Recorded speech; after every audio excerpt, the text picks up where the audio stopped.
എല്ലാവർക്കും നമസ്കാരം. ഇന്ന് ഒക്ടോബർ 2 ഗാന്ധി ജയന്തി. എന്താണ് ഗാന്ധി ജയന്തി?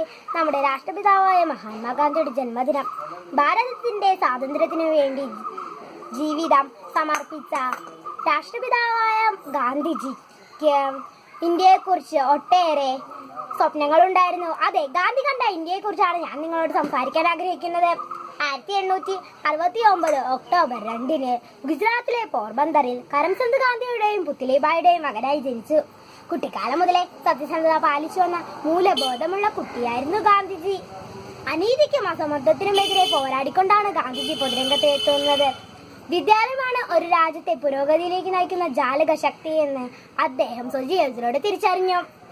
വിദ്യയിൽ നിന്നും കലാലയങ്ങളിൽ നിന്നും വിദ്യ നേടി പ്രബുദ്ധരായവർ പൊതുരംഗത്തിറങ്ങി രാഷ്ട്രത്തെ വളർച്ചയിലേക്ക് നയിക്കണമെന്ന് ആഗ്രഹിച്ചു. രാജ്യത്തെ പൗരുഷത്തെ നിർവീര്യമാക്കുന്ന മഹാശാപമായ മദ്യപാനത്തെ കർശനമായി നിരോധിക്കണമെന്ന് അതിയായി ആഗ്രഹിച്ചയാളാണ് ഗാന്ധിജി. ഗ്രാമങ്ങളിലാണ് ഇന്ത്യയുടെ ആത്മാവ് എന്ന് തിരിച്ചറിഞ്ഞ അദ്ദേഹം ഗ്രാമങ്ങളുടെ വികസനത്തിനായി ഒട്ടേറെ കാര്യങ്ങൾ മുന്നോട്ട് വെച്ചു. വ്യക്തികളും സമുദായങ്ങളും തമ്മിലുള്ള ഐക്യത്തിനു വേണ്ടി പോരാടിയ ഗാന്ധിജി നാമെല്ലാം ഇന്ത്യ എന്ന മഹാരാജ്യത്തിന്റെ മക്കളാണ് എന്ന് പറഞ്ഞ് ഏവരെയും ഒരുമിച്ച് കൂട്ടി. വിവിധ മതങ്ങളിലും ജാതികളിലും ഭാഷകളിലുമുള്ള ജനതകളെ ഒരൊറ്റ ജനതയെ അണിനിരത്താൻ ജീവൻ ഹോമിച്ച ആ മഹാത്മാവിന്റെ ദർശനങ്ങൾ മുറുകെ പിടിച്ച് നമ്മുടെ മാതൃരാജ്യം സമാധാനത്തിന്റെയും സഹിഷ്ണുതയുടെയും ഒരു സുന്ദര ഭൂമികയായി മാറും.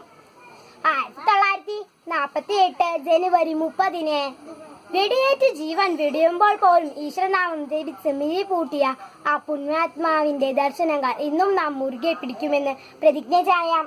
ഏവർക്കും ഗാന്ധി ജയന്തി ആശംസകൾ നേർന്നുകൊണ്ട് ഞാൻ എന്റെ വാക്കുകൾ നിർത്തുന്നു. ജയ് ഹിന്ദ്.